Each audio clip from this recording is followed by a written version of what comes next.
like to begin this meeting of Bethlehem City Council for Wednesday, December 21st. Will everyone please stand for the invocation given by Pastor Robert Rettler of New Covenant Christian Church. Please remain standing for the pledge to the flag, please.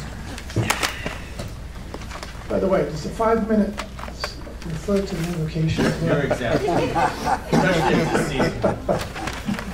First of all, I want to open with a riddle. What does Jesus Christ and the city of Bethlehem have in common? Not much. A birthday. All you history buffs here must know Christmas Eve is the birthday of the city of Bethlehem. So happy birthday, city of Bethlehem. I'd like to first start our prayer with a reading of scriptures. From Micah, the prophet, writing chapter 6, he said this, "With what shall I come to the Lord and bow myself before the God on high? Shall I come to him with burnt offerings, with yearling calves? And does the Lord take delight in thousands of rams and 10,000 rivers of oil?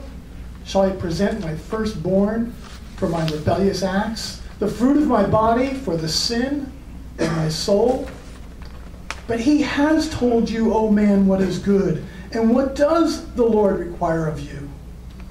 But to do justice, to love kindness, and to walk humbly with your God.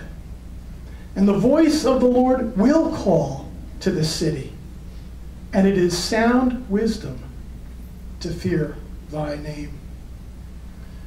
Before I pray, I just want to ask, is there anyone with a personal need that I can lift up in prayer at this time? Anyone at all who wants to voice a need that I can pray for? Long life. Long life. We have promises from Scripture on that too. To the one who asks, Lord, I pray for long life, more years, because he has asked God. I pray, Lord, you grant it to him. But Lord, for this, counsel in the mirror as we minister unto folks, that we're guided to follow the right path. Lord, hear this word, that the mayor and this council, God, would do justice. Lord, that they would love kindness. Lord, that they would learn to walk humbly with you. And more importantly, Lord, I pray that this city, this wonderful city, birthed on the same date as Jesus Christ, that this city would hear your voice, God, and hear you calling. And that, Lord, in sound wisdom, that they would learn to revere, to fear you, Lord God. So, Lord, for the matters that are already on this agenda, and Lord, for the matters that aren't even on this agenda but will be discussed here tonight, would you grant wisdom to this gathering of people? We ask this in the name of Jesus Christ. Amen. I pledge allegiance to the flag of the United States of America and to the republic for which it stands, one nation, under God, indivisible, with liberty and justice for all.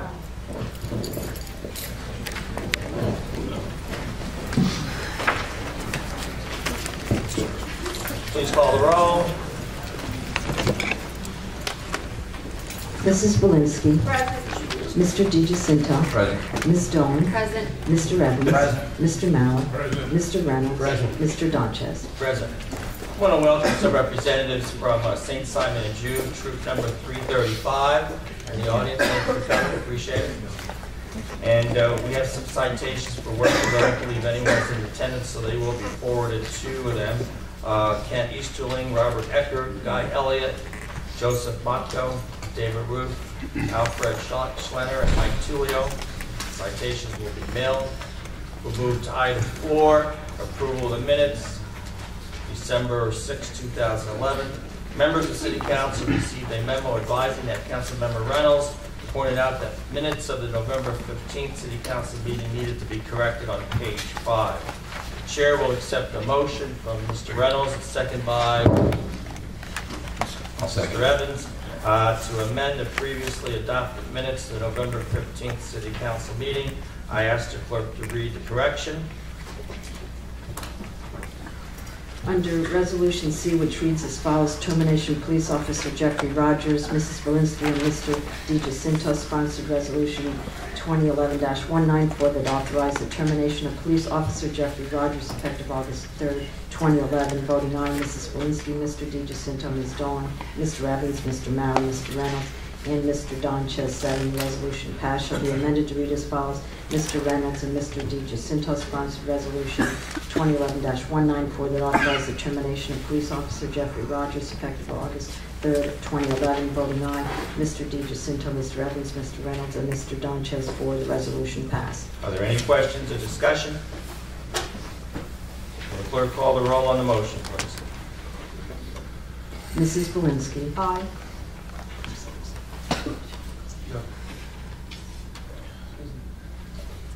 You would only, correct, you would call the roll of the 4 members that were present for the, correct. Mr. DiGiacinto. Aye. Mr. Evans. Aye. Mr. Reynolds. Aye. Mr. Donches. Aye. November 15th council minutes are corrected. We will move to courtesy of the floor for public comment on an ordinance or resolution that will be voted on this evening. That's on the agenda with a 5-minute time limit. Under the first courtesy of the floor, the chair will accept comment on the amendment to lease agreement for the golf course clubhouse restaurant. Since the resolution will be added to the agenda later on in the meeting, we have quite a few individuals that have signed up. If I mispronounce anyone's name, I do apologize. Joseph Bonilla. And when you come to the mic, your name and address for the record, please.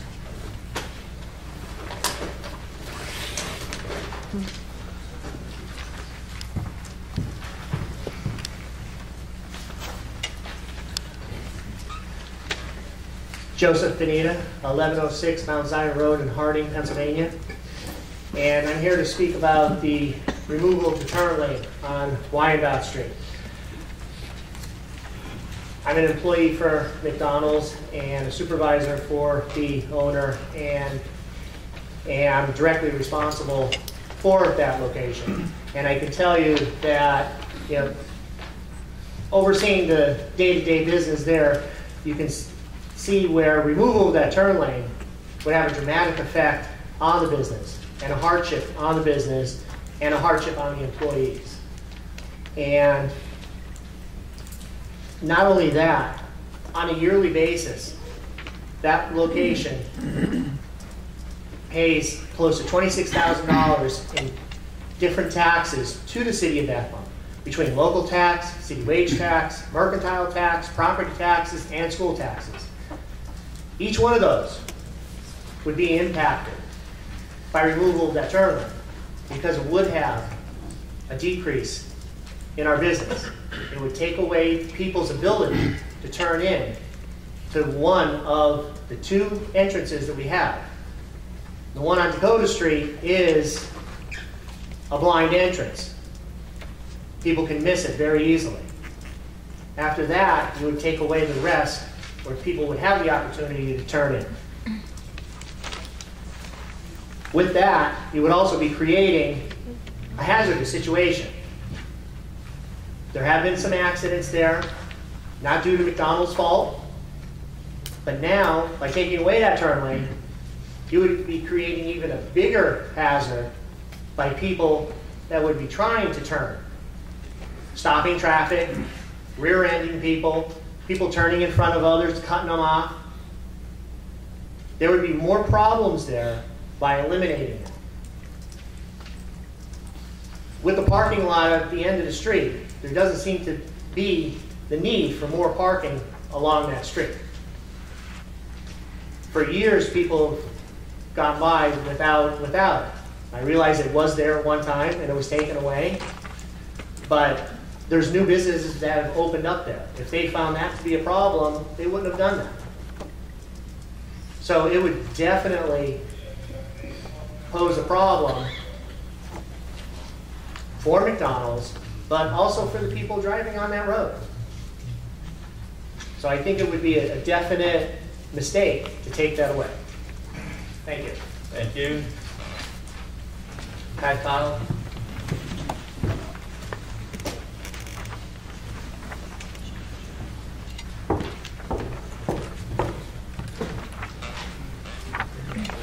Street, Mr. Mayor, President of the Council. I'm here again. Again, I want to repeat. I'm here to talk. I'm Pat Connell. I'm representing the Connell Funeral Home at 245 East Broad Street.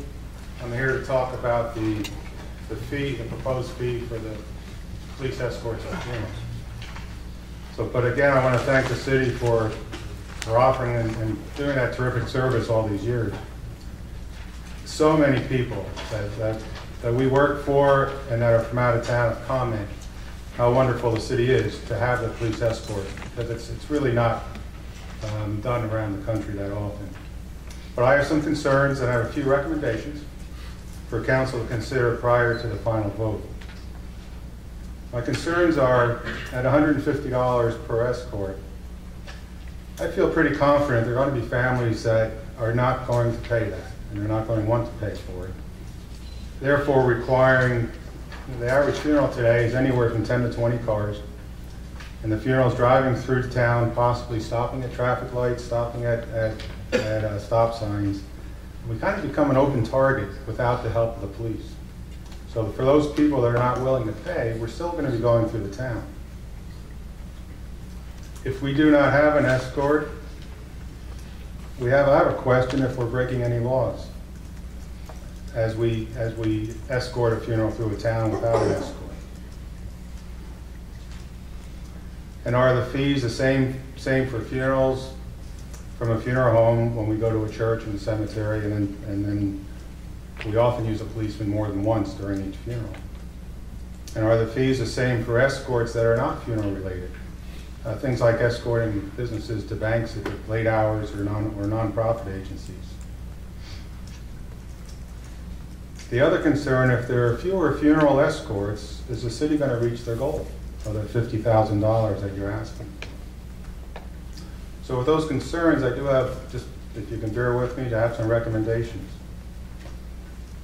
I'd recommend that you lower the rate somewhere between $50 to $75 and try it out for a year and see what happens and see if you reach your goal and see if there's any problems. And then review it after a year. Give it a year to work out the kinks. There's going to be kinks about building concerns. There's going to be kinks about more efficient utilization of the police officers.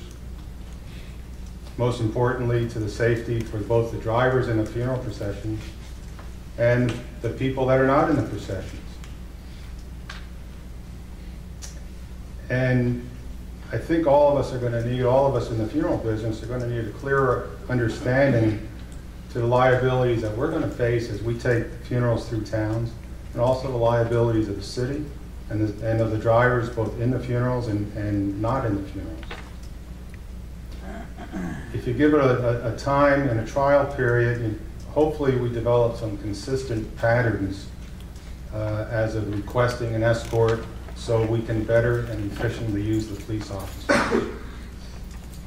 So again, I ask the council, if you feel a little bit unsure about this resolution, either consider tabling it or as part of the resolution, give it a trial basis for 6 months to a year. Thank you for your time and have a Merry Christmas. Thank you. Ms. Dorso?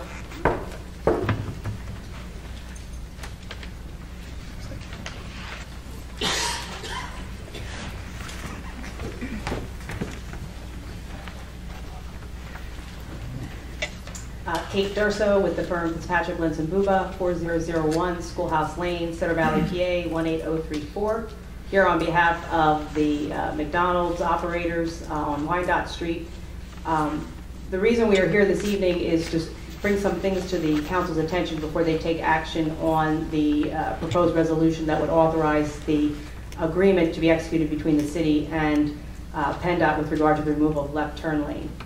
Back when McDonald's came to that site, it was back in 99, 2000, and it was a vacant tract of land, and the city, McDonald's worked with the city to develop that. The city was interested in having something be there to have some sort of economic growth happen in that area. While they were going through the approval process, McDonald's raised to their attention over and over again the need to have a left turn lane so that they could have access into the site both from going northbound and southbound on 378. Through a series of the approval process, getting the PennDOT permit, the city was on board with that and supported the application to PennDOT to allow that left turn lane to be installed and to have the street parking removed from that area. As consideration for all that being done, McDonald's did extensive improvements to that 378 corridor, not just in the intersection where the McDonald's is located, but throughout that corridor. Also, there was discussions with PennDOT and with the city that there would be further discussions following that if there was an issue with regard to the removal of the on-site parking as to the use of the existing lot to the north of the site, to the use of other areas of parking within the area. Nothing has changed in that area since that McDonald's went up on the reliance of that left turn lane. The businesses across the street have existed. If anything, there's been more traffic through that area with the growth in downtown Bethlehem and whatnot for people coming outside the city and going into the city. So if anything, there's been more traffic that's going down 378 as opposed to less traffic. We would like the board to also consider that the intergovernmental agreement would require the city to essentially be on the hook if there were any issues with regard to the project and the improvements. There's indemnification language that essentially takes PennDOT out of it. So for the council to just consider the fact that just because PennDOT is allowing the city to make these improvements on 378 doesn't mean that PennDOT is necessarily saying that from a public safety standpoint that it's 100% cured to anything out there. Essentially, PennDOT would not be on the hook for anything as a result of these improvements taking place. The other thing that we'd like to bring to the board's attention, or excuse me, the council's attention, is the fact that there has been recently a business interested in the properties across the street, and even at that zoning hearing, there was testimony presenting of that there was plenty of parking within the area. In fact, it was used as some of the basis for them to get a variance from not having enough parking on site for that establishment. The testimony findings of fact included that there was an adjacent 70-space parking lot that was available, that there's meter parking within the neighborhood that was certainly available, and that they were aware of existing parking spaces that were certainly available at night in the neighborhood. And that's from a property, that was from a person interested in developing across the way. The other thing that we'd like to bring to the council's attention is the fact that McDonald's was never contacted prior to the vote being taken in May of 2008 when this sort of started taking place, where that was authorizing the application to be made to PennDOT. McDonald's is willing to discuss with the city other alternatives that would help with the parking situation, but also allow the McDonald's to survive as it is today with that left turn lane and not having the impact on business. Visitors going past there are not going to go all the way up and around to go to the McDonald's. They're either going there and making their left turn lane, or they're going to continue on. They're going to bypass the McDonald's. McDonald's is not the type of destination where people are going to go out of their way, travel through the city, come back around just to go into the McDonald's facility. So they certainly would be impacted if the left turn lane was removed from that site. And thank you. Thank you. Ms. Christina Curran.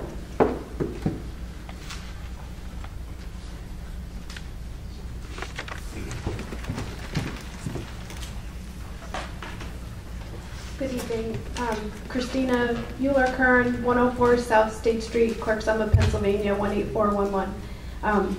I'm a second-generation McDonald owner-operator. My family and I, my mom and dad, we operate a small family business, and we operate the restaurant on Wyandotte.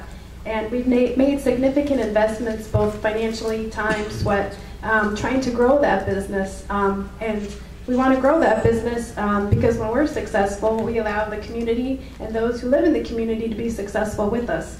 And that's, we're able to hire more crew, advance crew, create more job opportunities within our organization and the local community. If that left turn lane is no longer for us, that would significantly impact our business and create hardship. And we would have to have staff reductions, wouldn't be able to reinvest. We like to keep the facility maintained, reinvest, put new things in the building, and if sales would continue to decline, we may be forced for closure or relocation, and that wouldn't help anybody here. So I'm speaking, and if you can look from a second generation point of view, this is my future and my investment.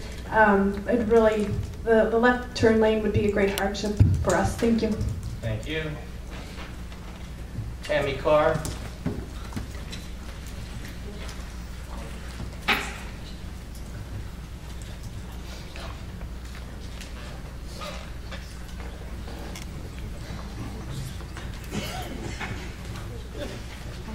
Hi, my name is Tammy Carr. My address is 207 Unionville Road in Jim Thorpe, Pennsylvania, 18229. I'm the general store manager at the McDonald's in Bethlehem, located at 442 Wyandotte Street.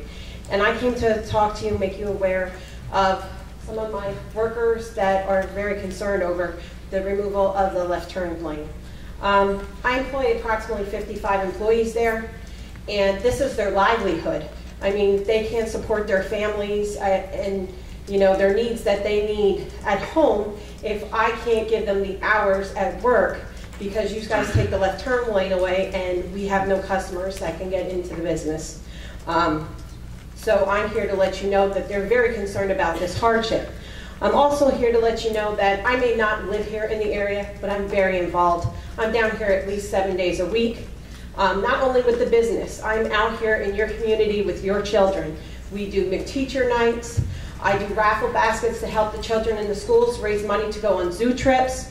We provide nutrition programs, bullying and violence programs in this high schools and the middle schools here with Ronald McDonald to help better the children.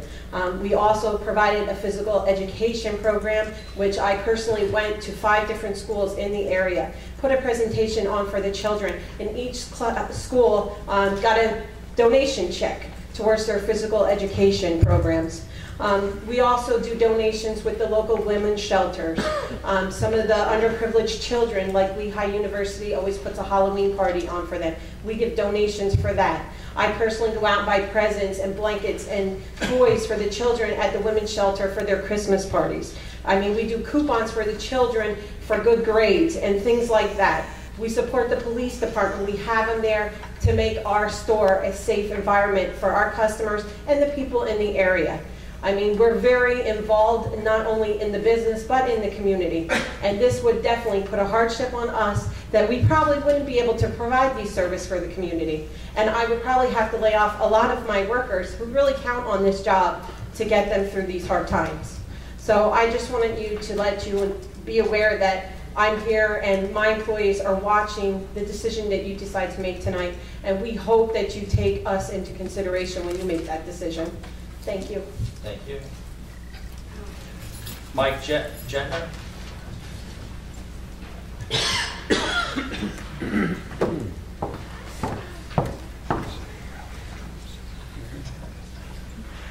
Good evening, Mike Jetner, Bowler Engineering, 3701 Corporate Parkway, Center Valley, Pennsylvania. This is on behalf of the left turn lane on 378. I had the opportunity to work directly with McDonald's back in 1999 and 2000 and through 2001 on the McDonald's project. And I'll be brief as I concur with a lot of the statements that were made earlier. There was a very extensive coordination effort between PennDOT and the city with this project, and specifically the adjustment to Dakota Street to make that two-way for that short span. The intersection itself was significantly upgraded. A lot of cost was spent by McDonald's to upgrade the intersection as part of this project. And in addition to that work, the left turn lane into the McDonald's was also proposed and approved by PennDOT. There's a lot of work with the city in regards to the relocation of the parking along 378. And I say relocation because that's really what was discussed back during the McDonald's approval. It wasn't the removal of the parking, it was a relocation of the parking to the 300 block of Wyandotte.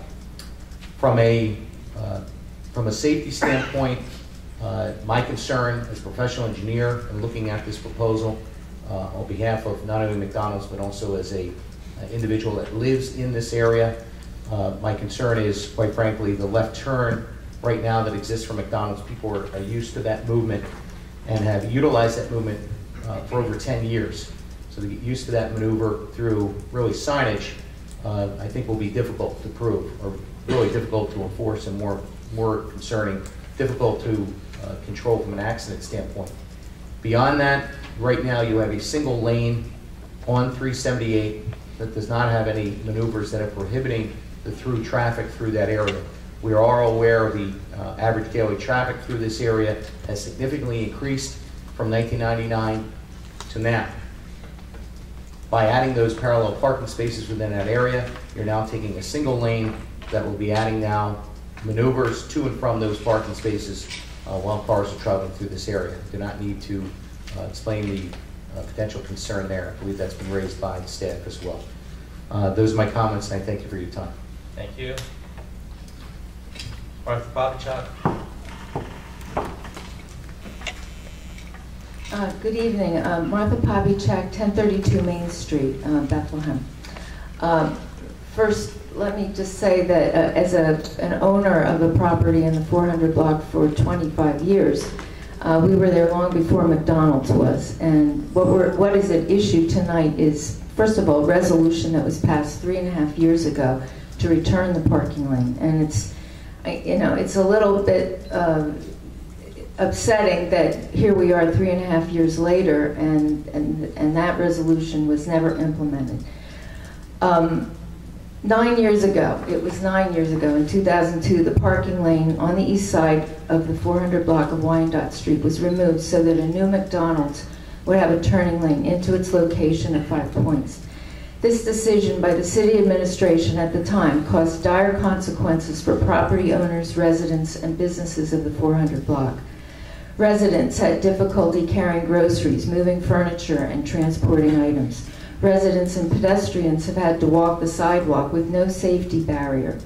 Property owners have had difficulty maintaining properties. Workmen cannot unload materials and park close to location. Businesses died. Within 1 year, our tenant had to leave. They were unable to attract customers because parking is not close, and the sidewalk is intimidating because of cars and trucks so close to the curb. There have been studies to show that if you want a thriving neighborhood, you must have a buffer zone. The neighborhood cannot attract businesses and reliable tenants because it is not attractive and is without a buffer zone with parking. As to the traffic issue, I'm not sure what the statistics are. It's easy to say that we have more traffic, but unless you can actually give me a study to show that there's more traffic, I'm not sure about that.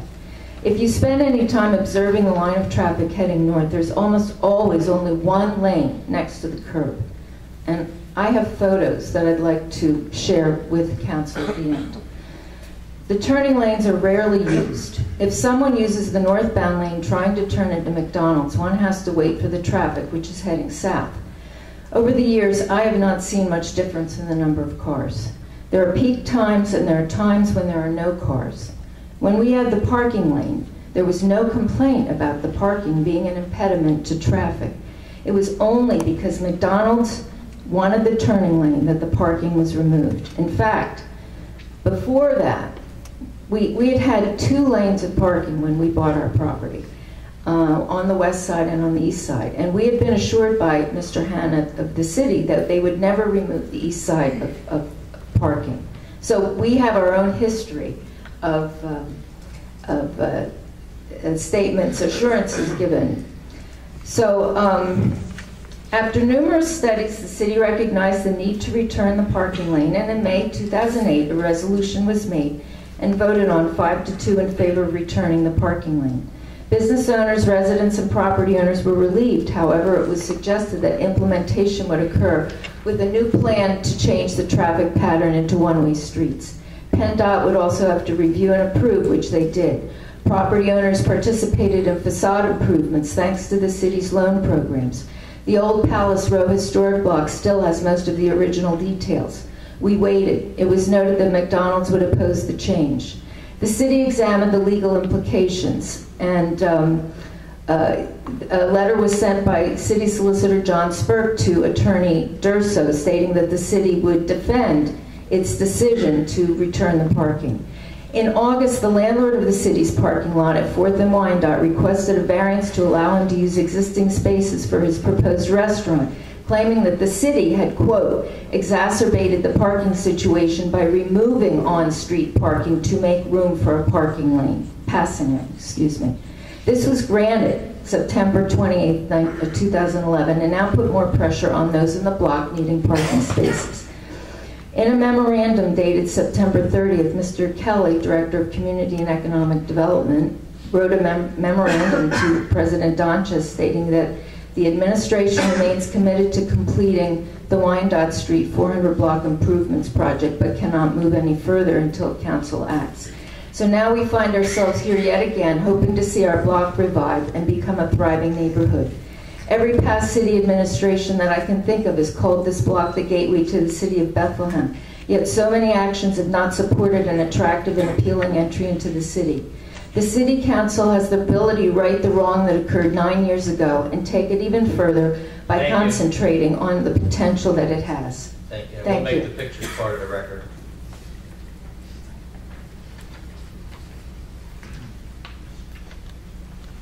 Yeah, you can pass it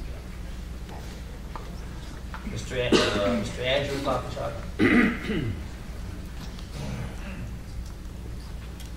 Hi, Andrew Papachak, 1032 Main Street, Bethlehem. As co-owner of 417 Wyandotte, try and bring a little perspective to where we've been and how we've gotten here. Martha and I bought this property in 1986. It was derelict. It was occupied by cats. We bought it to house the Bethlehem Co-op at the time. It was fixed up at the members' expense and at our personal expense. And the co-op suffered in that location. Okay, when some of the highway was closed for the state work to rebuild 378, and then in another year, Hill Bridge was closed for renovations. Finally, after 8 years, the co-op had to close after suffering a fire in 415 next to us, and we had a fire in 417. So we renovated to suit a new tenant. Parking was removed from the west side. At that time, Tony Hanna personally, I was talking to him like I'm talking to you, and the word he used was never would take the parking away from the other side, meaning the east side. After, of course, the parking was removed from the east side to accommodate McDonald's. And then right after that, our tenant left. And then the storefront was vacant for about 2 years. Okay, now when we wrote to the mayor, he invoked difficult choices, quote unquote. Choices that, of course, didn't result in any benefit to us. Rather, our property and the property of everybody else in that row was diminished in value.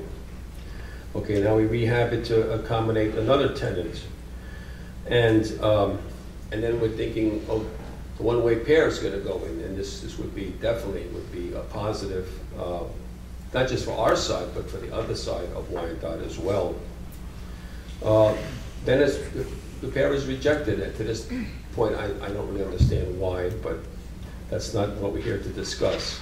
So then we rehabbed our property to accommodate another tenant, similar to the one that's in there now. And we borrow significant money from the city to rehab the facade, which we have done, and you're welcome to check it out at your leisure. Now, the statement was made that there's some, when McDonald's went in, there was some compensatory parking in the 300 block of Wyandotte. I would like you to show me that parking. The parking on the corner where the Globe Theater used to be was there before McDonald's. There's been no additional spaces added to that lot. You can't. There's no more room to put any extra cars. And now a lot of that parking is going to be taken back by the owner of the lot. The city only leases the lot from them, and more parking will be lost. So without restoring the parking on the east side of Wyandotte Street, we're going to cause even more grief for the people who are property owners and who are tenants and who live on that block. So, you know, it's a question of where the fairness lay here, and we feel that we need to have the parking put back to have a viable economic incentive for people to invest in that side of the street. Thank you. Thank you. Mr. William Karchik.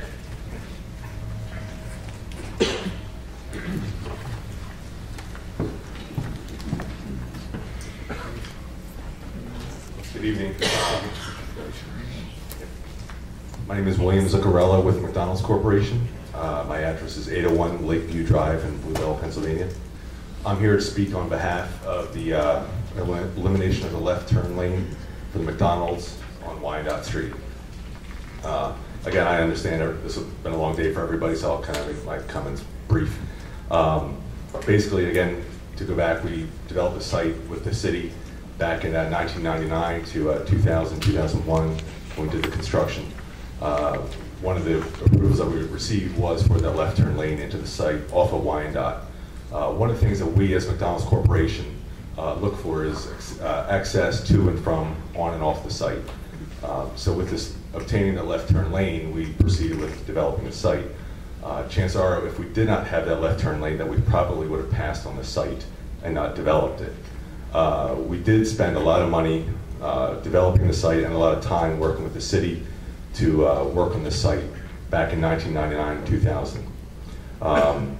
Also too, the concern that we have is with safety.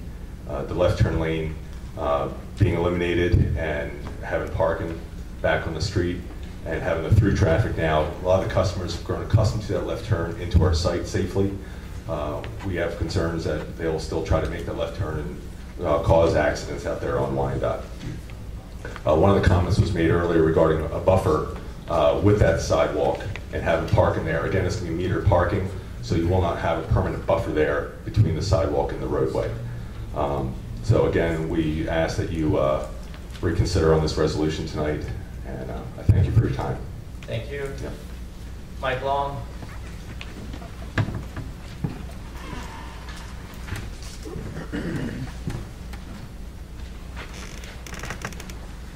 My name is Michael Long. I'm a resident of 500 Linden Street, Bethlehem, Pennsylvania, and also own the Long Funeral Home that operates from there.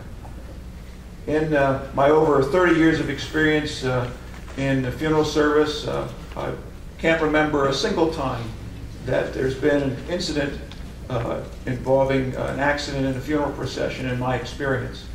And that leads me to commend the City of Bethlehem Police Department for the excellent job that they do in providing funeral escorts to our citizenry. And in considering the implementation of this fee to escort funerals, I feel it will have one significant result, and that is funerals will be far and away less likely to be escorted by the police due to the expense of the cost of the fee. And this will result in a less safe funeral procession, seeing it's the desire of our city's leadership to ensure and promote the safety of its residents wherever possible. It seems the result of implementing this fee will be a less safe environment in the city streets of Bethlehem, and also will provide a very limited amount of revenue to the city. So I recommend against it. Thank you. Any other public comment on an issue that we will be voting on this evening? The gentleman here, Mr. Vitale. Hello, my name is Ronald Valentine. Just addressing the turning lane on Wyandotte Street. I'm a Bethlehem resident. I currently... Give your address, please. Oh, yes, 2213 Linden Street. Thank you.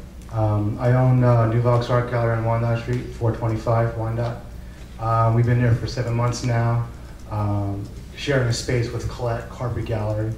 I grew up in Bethlehem. I learned to ride my bike where the bank is right now. So the place has a history to me, and my experience now in the new location is part of that history too, hopefully. A good history going forward. So anyway, this block has been overlooked for a lot of years. I've seen a lot of changes in the community for the last 20 years, and unfortunately, it gets overlooked. It gets, people are afraid of the neighborhood, and it's a big issue for businesses like myself. I have a carpet gallery and an art gallery, and we're struggling. Been there for 7 months, and the perception is that You're going to walk down that road at night and get mugged, get hurt by traffic going by, not be able to find a parking spot. And it was said that there's plenty of parking around the neighborhood, off to the side, and the metered lot. A lot of the residents who live there use that metered lot. So if you're having an event or you want customers to come in and use a space, now they got to fight to get a spot in there, and it's very limited. My perception is that there's two choices being drawn here for council. Is where you're going to land on the side of the community, on the side of small business, or on the side of McDonald's, of the corporation.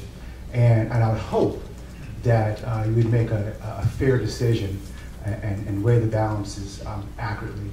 I believe that we can make a change in this community, in this neighborhood. In the last year, you've had my business just open up. You have the new proposal coming forward with the restaurant. You have the tavern just got painted. I mean, that's a lot of things just in 1 year. And what else can happen if we actually had a lane that we can use for our customers, that the neighborhood can use for themselves? And granted, McDonald's does provide a service for the community, and they do provide jobs. But what else can be accomplished with investors who are willing to beautify the neighborhood, who are willing to make that neighborhood look like something and not just be defunct or urban decay? I mean, you have thousands of cars going through every day, and the first thing they see when they come into our city is the worst part of town, the worst block, the worst neighborhood, and it's been like that since I've grown up. And I would love to see that change, and I think everybody else here who is a property owner would like to see that change. But the only way it's going to happen is through parking. It's not going to happen if we can use McDonald's space. It's not going to happen if we can have a little parking spot off to the side. Those are nice, but they're not the answer. The answer is an actual strip, and you're going to have new people buying buildings. You're going to have old tenants actually caring about their space. You're going to have business owners revamping their space. And I think that's key and essential to the neighborhood, and I think the neighborhood is key to the city of Bethlehem.